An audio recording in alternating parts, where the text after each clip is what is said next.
J'espère que vous allez bien, la famille. J'espère que vous vous portez bien. J'espère que ça va. On est ici. C'est pas facile. C'est pas facile. Mais il faut se battre. Il faut se battre. Ce matin, je suis sorti très tôt le matin. C'est-à-dire que je voulais vous faire une vidéo, mais c'était trop fort. C'était trop fort. Donc là, je suis allé, j'ai boussé, mais là je suis un peu rentré et on va un peu parler, quoi. On va un peu parler parce que les gens doivent comprendre que l'Amérique, c'est le choc. Ouais, non. Ici, on ne partage pas le lait ici, quoi. Ici, c'est le choc, les amis. Les États-Unis, c'est le choc. Et la réalité, c'est que plus tôt tu comprends ça, ça te permet de rester lucide, quoi. Mais la vérité, c'est qu'aujourd'hui, on va parler de comment sortir de la pauvreté, en fait.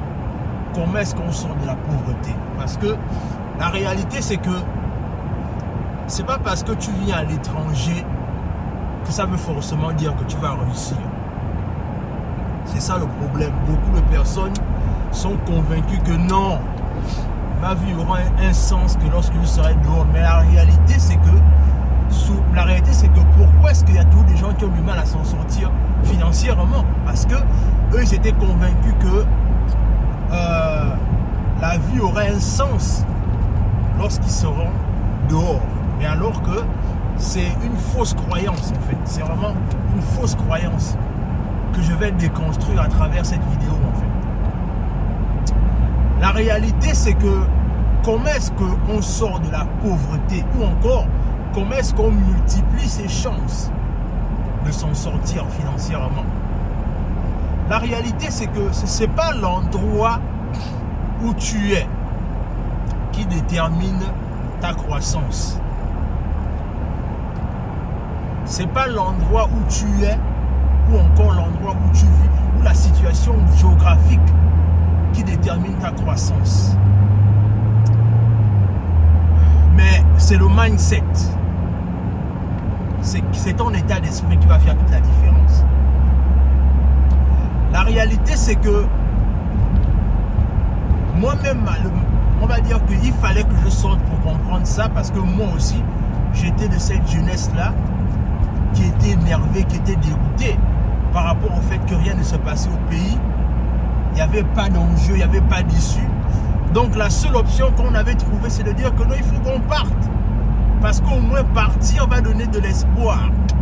Partir au moins va permettre qu'on se réalise ailleurs. Mais la réalité, c'est que le mindset n'était pas bon. C'était juste ça, mon mindset n'était pas bon. Et aujourd'hui, la meilleure façon pour toi, enfin, je vais donner quelques clés ici, mais la réalité faite, c'est que la meilleure façon, déjà la première façon pour toi de sortir de la pauvreté, c'est par l'éducation.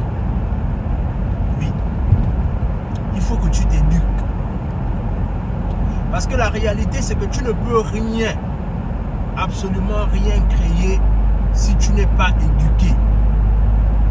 Et par éducation ici, je parle du fait que il faut au moins avoir une base.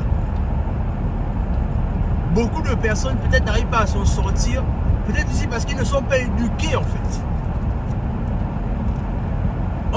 Et quand je parle d'éducation ici, je ne te demande pas d'avoir tous les diplômes, parce que moi aussi je n'ai pas tout ça. Mais je te dis juste qu'il faut avoir une base. Une base qui va permettre en fait que tu te positionnes quelque part. Parce que si tu n'es pas éduqué, si tu ne sais pas bien réfléchir, si tu ne sais pas bien lire, en fait, la réalité c'est que l'éducation, ici je fais allusion à la façon dont tu penses. Est-ce que tu vois un peu? Si tu as un bon raisonnement dans l'éducation, ça va te permettre d'aller loin.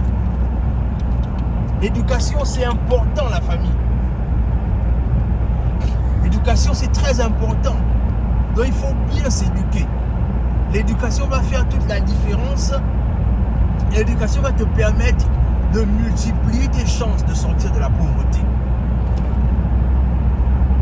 Ça, c'est le premier aspect. Ne négligez pas l'éducation. Parce que on voit qu'il y a beaucoup de personnes aujourd'hui qui disent oui, oh non, nos parents n'étaient pas éduqués. Non, le truc c'est qu'on est dans un endroit, on est dans un monde différent. L'éducation fait la différence aujourd'hui. Et quand je parle d'éducation, je parle de s'arrimer avec tout ce qui est en rapport avec les nouvelles technologies. Il faut s'éduquer. Il ne faut pas qu'on reste là en disant que ça va aller, ça va aller. Non, la meilleure façon pour que ça aille, c'est le fait que tu t'éduques. Donc, prends conscience du fait qu'il faut que tu t'éduques. Le deuxième aspect ici, je parle du fait que maintenant que tu t'es éduqué, maintenant que tu as une base, il faut que tu vois comment est-ce que tu peux voir comment est-ce que tu peux trouver un petit emploi quelque part. Un petit emploi qui te permet d'abord de te prendre en charge toi-même, mais qui permet également de faire en sorte que tu arrives à peut-être pourquoi pas créer une petite épargne. Les amis, tout à l'heure là quand je suis passé dans une petite parenthèse, je suis passé tout à l'heure là dans cette rue le matin. Je n'arrivais, en fait, j'avançais sans même savoir là où je pars. Mais comme je connaissais la route, j'avançais seulement. Tout ça là, c'était bondé de neige, tempête de neige. Donc, le deuxième point ici, c'est trouver un emploi qui va te permettre au moins d'avoir une base. De te prendre en charge, de couvrir tes petits besoins les plus élémentaires. Maintenant, quand tu as trouvé un petit emploi et que tu commences un peu à gagner des revenus, il ne faut pas te limiter à ça. Ne te limite pas à ça. Maintenant, la troisième chose, c'est que tu dois voir comment est-ce que tu vas créer une petite entreprise quelque part. En permettant de faire en sorte que tu mets un peu d'épargne de côté. Mais également aussi, tu penses à te dire que non. Le salarié n'est pas une garantie. Qu'est-ce que je peux faire en parallèle qui peut faire en sorte que je continue toujours à gagner un peu d'argent à l'instar de mon salaire.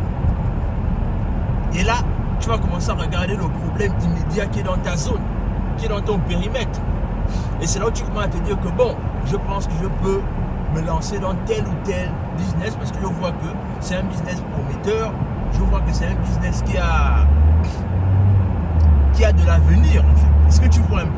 Mais la réalité c'est que ne cherche pas à trop réinventer la roue. Regarde autour de toi ceux qui gagnent, les gens qui gagnent déjà l'argent avec ce business là et toi aussi lance-toi. Parce que la réalité c'est que souvent on veut parfois être le plus malin, le plus intelligent. Non, ça on voit ça après. C'est quand tu commences d'abord à gagner l'argent, maintenant que après tu peux innover. Mais la réalité c'est que gagne d'abord l'argent. Voilà, tu crées ton entreprise, après tu essayes de voir le problème dans l'immédiat que tu peux résoudre. Alors, le quatrième point ici, c'est que tu dois, après avoir créé ton entreprise, bien évidemment, et que tu commences à voir l'argent rentrer progressivement, mais écoute, ce que tu peux maintenant faire, c'est que tu commences à épargner. Tu commences à épargner, et quand tu commences à épargner, tu essayes de te faire un plan d'épargne. Parce que la réalité aussi, c'est ça.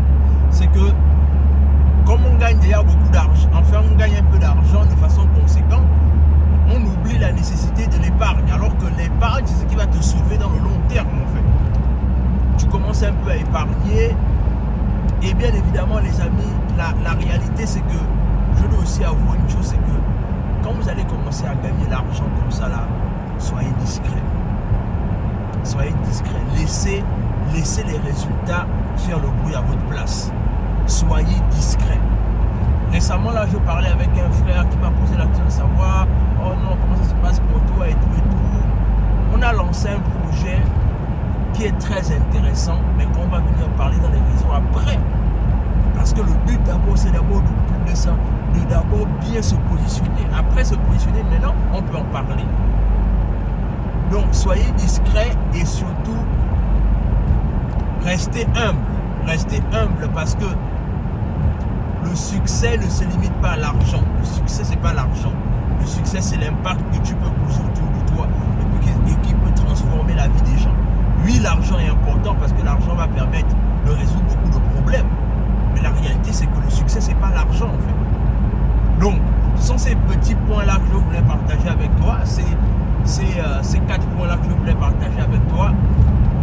Dans le sens là où je voulais vraiment t'encourager que bats-toi, c'est-à-dire ne regarde pas les réalités qui sont autour de toi, ne regarde pas que c'est pas possible. Non, c'est possible que tu t'en sors. Et encore une fois, je dis ceci, c'est que la réussite, tu peux la connaître que ce soit dans la diaspora, c'est-à-dire en Europe, aux États-Unis, peu importe le pays, ou aussi tu peux la connaître chez toi. Mais le truc, c'est que ne sois pas omnibulé sur le fait qu'il faut que je vienne, il faut que je vienne. Parce que la réalité, c'est que s'il advenait que, par exemple, tu fais toutes tes démarches là et que ça ne marche pas.